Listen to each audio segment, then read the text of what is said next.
Movie की शुरुआत में हम वर्ल्ड साइंस के प्रोग्राम में डॉक्टर सत्यम को देखते हैं, जो कि साइंस को बड़ा मानते हैं। उनके हिसाब से पूजा पाठ, भक्ति, श्रद्धा कुछ नहीं होता, सब कुछ होता है हम लोगों को बेवकूफ बनाने के लिए। उनका ये मानना है कि टेक्नोलॉजी की इस दुनिया में अगर हम भक्ति करने लगे तो हम और पीछे चले जाएंगे। दूसरे सीन में हमें उनकी बेटी और बीवी दिखाई जाती है। उनकी बीवी लैपटॉप में वीडियो देखकर पूजा कर रही है। इसकी वजह पूरे घर में भगवान की फोटो ना होना है, क्योंकि डॉक्टर सत्यम भगवान को नहीं मानते हैं, वो पूरे नास्तिक हैं। मगर उनकी वाइफ को इन सब में भरोसा है, वो उनसे छुपकर भगवान को पूज रही होती है। उनकी बीवी को छोड़कर पूरा खानदान नास्तिक है। उसके बाद सीन शिफ्ट होता है। अब हमें उनका बेटा दिखाया जाता है, जिसका नाम है विप्लव, जो ऑफिस जाकर अपनी मैडम से रिक्वेस्ट करता है कि मैम मेरी कोई दूसरी जगह पोस्टिंग करवा दो, जहाँ खुली वादी हो, जहाँ मैं एंजॉय कर पाऊँ। तो उसकी मैडम कहती है कि इधर तुम जॉब करने आए हो या वेकेशन मनाने। लेकिन विप्लव के बहुत रिक्वेस्ट करने के बाद वो उसे कश्मीर के लिए पोस्टिंग दे देती है। तब हमें पता चलता है कि विप्लव टेलीफोन एक्सचेंज में काम करता है, BSNL के। वो तुरंत बोरिया बिस्तर बांधकर कश्मीर के लिए रवाना हो जाता है। स्टेशन पर उसे रिसीव करने के लिए एक शख्स आता है, जिसका नाम है प्रीतो बैश। वो कश्मीर के टेलीफोन एक्सचेंज में काम करता है। वो विप्लव का जूनियर है। वो लोग गाड़ी में बैठकर जाने लगते हैं तो विप्लव को बहुत मजा आता है। उसको लग रहा था कि वो सचमुच किसी जन्नत में आ गया है। कश्मीर की सुंदर सुंदर वादी, बर्फ से ढके हुए पहाड़, उसको बहुत मजा आ रहा था। उसकी खुशी बस कुछ ही टाइम की थी। अचानक उसकी गाड़ी के साइड में एक बॉम्ब गिरता है और तभी अचानक इंडियन और पाकिस्तान आर्मी के बीच जंग शुरू हो जाती है, क्योंकि रास्ते के साइड में ही बॉर्डर है और उधर ही गोलाबारी शुरू हो जाती है। विप्लव ये देखकर बहुत डर गया था और कैसे ही बचते बचाते वो लोग एक्सचेंज में पहुंचते हैं। और अगले दिन मुसीबत शुरू होती है। बाथरूम साफ नहीं था, इसलिए उसको बाहर बैठना पड़ा। धोने के लिए जो पानी लाता है वो जम जा रहा था। आए दिन कर्फ्यू लग रहा था, इंटरनेट बंद होता है, खाना मिलना भी बंद हो जा रहा था। खाने के लिए उनको सिर्फ और सिर्फ सेब मिलता है। विप्लव को अब कश्मीर से नफरत होने लगी थी। वो मैडम को कॉल करता है। मैडम कहती है कि तुम्ही ने पोस्टिंग ली थी ना, अब कुछ वक्त वहाँ इंतजार करो। अब हम अगले सीन में देखते हैं विप्लव प्रीतो बैश नदी के दूसरे किनारे जा रहे थे नाव से। तब विप्लव को आराध्या दिखती है, जो दूसरी नाव में बुर्का पहनकर बैठी होती है। आराध्या को देखते ही विप्लव को उससे प्यार हो जाता है। तब आराध्या और उसकी दोस्त विप्लव को नोटिस करती है। वो लोग आपस में बात करते हैं कि कहीं हमारी आइडेंटिटी बाहर ना निकल जाए, हमें यहाँ से जल्दी निकलना पड़ेगा। तब वो लोग वहाँ से जल्दी जल्दी जाने लगते हैं, मगर विप्लव उनके साथ जाने लगता है। तब उसकी दोस्त बोलती है कि हमारा पीछा ना करो, हम टेररिस्ट खानदान से ताल्लुक रखते हैं। हमारा भाई फिरोज यहाँ खो गया है, इसलिए उसको ढूंढने के लिए हम लोग यहाँ आए हैं। तब विप्लव कहता है कि मैं ढूंढने में फिरोज को तुम्हारी मदद करता हूँ। तब प्रीतो बैश उसे समझाता है कि वो लोग आतंकवादियों के घर से हैं और यहाँ से ताल्लुक भी नहीं रखते, वो लोग पाकिस्तान से हैं, तू मारा जाएगा। तब विप्लव बोलता है कि इनके लिए तो मैं 100 बार मर सकता हूँ। उसके बाद आराध्या उसको देखते ही रह जाती है। विप्लव को देखकर आराध्या की दोस्त उसे खींचते हुए ले जाती है। वो लोग बाजार पहुंचते हैं और तभी उनके बॉस का फोन आता है कि क्लाइंट को प्रेजेंटेशन देना है। प्रेजेंटेशन तुम्ही लोगों के पास है। असल में वो लोग ऑफिस वर्क के लिए आए होते हैं। वो छुप छुपाकर उधर से निकलकर पूरा कश्मीर घूम रहे थे और आराध्या का सपना है कि वो भगवान के दर्शन करे, क्योंकि कश्मीर में थोड़ा रिस्क रहता है, इसलिए वो बुर्का पहनकर घूम रही है। उस बाजार के इलाके में विप्लव और प्रीतो बैश भी आ जाते हैं और उन लोगों के साथ मुलाकात हो जाती है। तो विप्लव बोलता है कि मैं आप लोगों की अच्छे से मदद करता हूँ और वो माइक लेकर बोलने लगता है कि ये है बेगम आरा और इनका भाई फिरोज इधर खो गया है, अब जिसका नाम फिरोज है वो आगे आए। थोड़ी ही देर के बाद बहुत सारे फिरोज नाम के लोग आगे आने लगते हैं और बोलते हैं कि मैं फिरोज हूँ, मैं अपनी बहन को अपने साथ ले जाऊंगा। तब विप्लव बोलता है कि इसका भाई तो छोटा है, आपके जैसा नहीं। लेकिन तब तक हालात बिगड़ चुके थे और उन लोगों को वहाँ से भागना पड़ता है। भागते भागते वो लोग पहुँचते हैं मंदिर के पास। तब आराध्या अंदर जाके मन्नत मांगती है और पूजा करती है। विप्लव मंदिर के बाहर खड़ा हुआ था। उसे अब भी यही लग रहा था कि आराध्या एक मुस्लिम है। उन लोगों से बचने के लिए इलाका सेफ ना होने की वजह से उन लोगों को रात में टेलीफोन एक्सचेंज में ही रुकना पड़ता है। तभी उसके दोस्त की फोन पर कॉल आती है। वो बोलता है कि हम 2 दिन में निकलने वाले हैं, तुम लोग जहाँ पर हो लोकेशन को सेंड करो, हम उधर से तुम लोगों को पिक कर लेंगे। तब रात को विप्लव बेगम आरा के लिए बीफ बिरयानी लाता है। तब आराध्या उसे देखते ही उल्टी कर देती है। तब उसकी दोस्त उससे कहती है कि ये एक मुस्लिम वेजिटेरियन है, पाकिस्तान में भी वेजिटेरियन होते हैं। तब वो लोग अगले दिन फिरोज को ढूंढने लगते हैं हर जगह। वो ढूंढते हैं मदरसे में, अलग अलग इलाके में। उसके साथ साथ आराध्या और उसकी दोस्त विप्लव कश्मीर एंजॉय कर रहे होते हैं। तब रात को आराध्या उससे कहती है, हमें लगता है विप्लव को सब कुछ सच बता देना चाहिए, उसने हमारे लिए इतना कुछ किया है। तब उसकी दोस्त कहती है कि अगर उसको पता चल गया कि ये सब कुछ झूठ था तो अभी हंगामा खड़ा हो जाएगा। तुम ज्यादा मत सोचो, कल मैनेजर आ जाएगा, उसी के साथ हम लोग वहाँ से निकल जाएंगे। सुबह जब विप्लव उनके रूम पर आता है, उधर आराध्या और उसकी दोस्त नहीं होती। तब प्रीटोबैश हंस के कहता है कि बेगम आरा ने आपको चूना लगा दिया है, अब तक वो अमृतसर जाके वाघा बॉर्डर पार कर चुकी होगी। तब विप्लव कहता है कि अगर उसके लिए उसे पाकिस्तान जाना पड़े तो वो वहाँ भी जाएगा, अब तुम मेरे साथ स्टेशन चलो। तब वो लोग स्टेशन जाने लगते हैं। पाकिस्तान जाने वाले हर कोच में विप्लव चेक करता है, लेकिन वो देखता है कि बेगम आरा पूना जाने वाली एक ट्रेन में बैठी हुई है।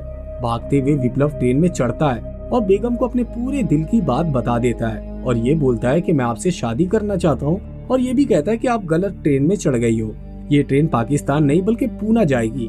फिर आराध्या को भी उसे पूरी सच्चाई बतानी पड़ती है। वो बोलती है कि मैं पुणे ही जा रही हूँ, उधर ही मेरा घर है और मैं शुद्ध हिंदू ब्राह्मण घराने से ताल्लुक रखती हूँ। और जो भी उसकी स्टोरी थी उसने विप्लव को सब कुछ बता दी थी और कहती है कि इन दिनों में तुमने मेरी जिस तरह से मदद की और जिस तरह से मुझे पसंद करने लगे हो, मैं भी ठीक तुमको उसी तरह से पसंद करने लगी हूँ। तब पीछे से पंडित गायत्री मंत्र का जाप करने लगा। तभी विप्लव कहता है कि अपना जाप यहाँ से बंद करो, हम लोग यहाँ बात कर रहे हैं। आराध्या कहती है कि ये तुम कैसे बोल सकते हो, ये एक शुद्धि मंत्र है, हमारे घर में भी सब लोग इसे मानते हैं। तुम शायद मेरे पापा को नहीं जानते, वो भक्ति टीवी में आते हैं, आचार्य भार्गव जी। ये बात सुनकर विप्लव शॉक्ड हो जाता है और बोलता है कि मेरे पापा का नाम है लेनिन सत्यम। तब आराध्या कहती है कि मेरे पापा तुम्हारे पापा को एकदम पसंद नहीं करते। तब विप्लव कहता है कि हम लोग जरूर कुछ ना कुछ कर लेंगे जब हम लोग चाहेंगे। उसके बाद हम न्यूज चैनल में आचार्य जी और सत्यम को देखते हैं, जो कि आमने सामने टीवी डिबेट में बैठे होते हैं। उस डिबेट में आचार्य जी कहते हैं कि अगर ग्रहण लगता है तो उस समय हमें खाना और नहाना नहीं चाहिए, जिस पर सत्यम बोलते हैं कि बाथरूम कब जाना है ये भी बता दो। इस बार ग्रहण पर मेरी पूरी फैमिली छत पर बैठकर बिरयानी खाएगी, देखते हैं हमारा क्या होगा।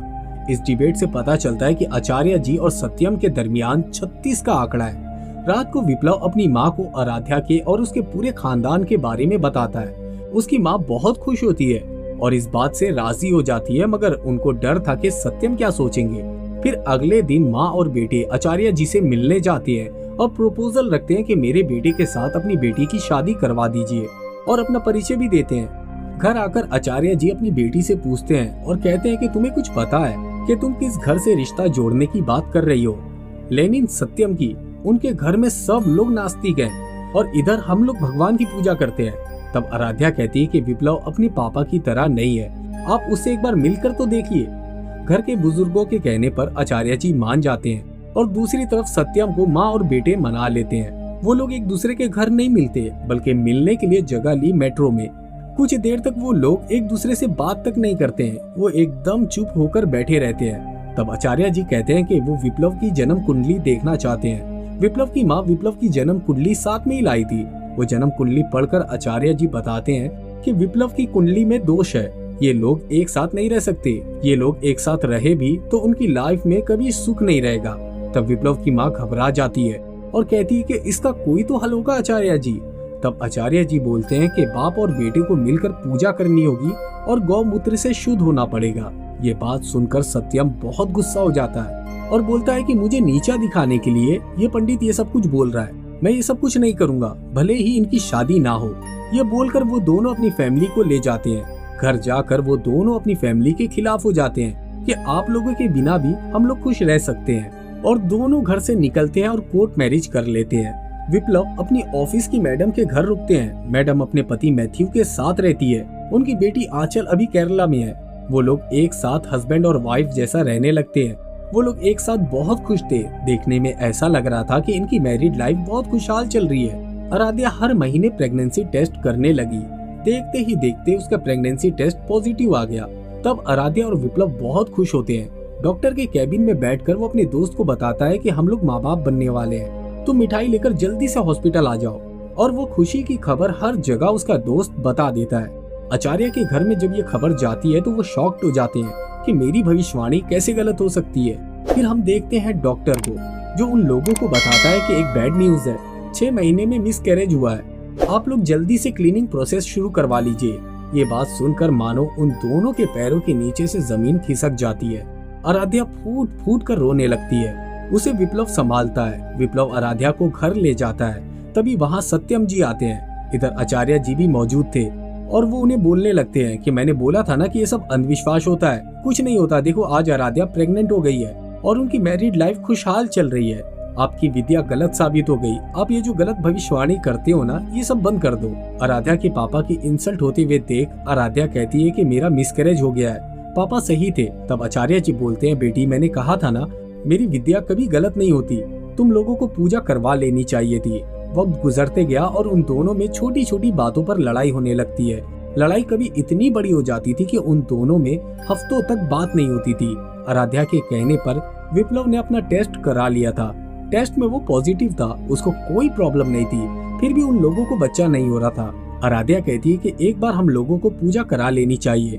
तब विप्लव कहता है कि ये सब साइंस है, हम लोग बेवजह टेंशन ले रहे हैं। उसके बाद आराध्या और विप्लव के बीच फिर से झगड़ा शुरू हो जाता है। फिर ऑफिस में विप्लव की मैडम उसकी बेटी के जन्मदिन में उन लोगों को एलओपी आने को कहती है और बोलती है कि आराध्या को भी बुला लेना, उसको अच्छा लगेगा, हो सकता है तुम लोगों को एक नया स्टार्ट मिले। तब विप्लव आराध्या को जाकर बोलता है, मैडम की बेटी का जन्मदिन है, हम लोगों को एलओपी जाना पड़ेगा।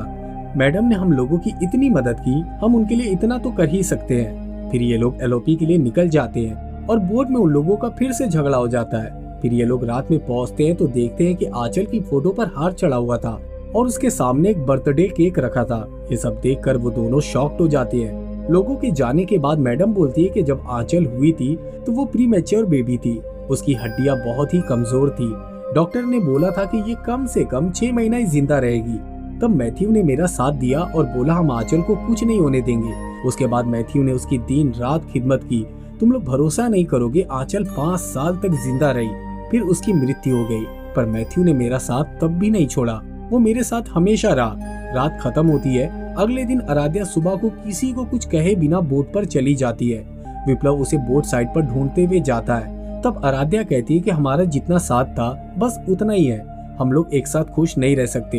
हर दिन छोटी छोटी बातों पर लड़ना और फैमिली का सपोर्ट ना होना, इससे बेहतर है हम लोग अलग हो जाते हैं। ये बोलकर वो वहाँ से चली जाती है। फिर विप्लव की जिंदगी में भी कुछ भी सही नहीं होता। वो रात दिन उसके साथ बिताए हुए पलों को याद करता था और उसको एहसास होता है कि वो आराध्या के बिना नहीं रह सकता है। फिर वो जाता है आचार्य जी के घर और कहता है कि मैं और मेरे पापा पूजा कराने के लिए राजी हैं, और अपने पापा को मना लेता है। और सत्यम भी अपने बेटे के परिवार को टूटते हुए देखकर उसे भी झुकना पड़ता है। फिर वो लोग पूजा के लिए कार्य को करते हैं और ये ना चाहते हुए भी सत्यम अपने बेटे के लिए कर रहा था।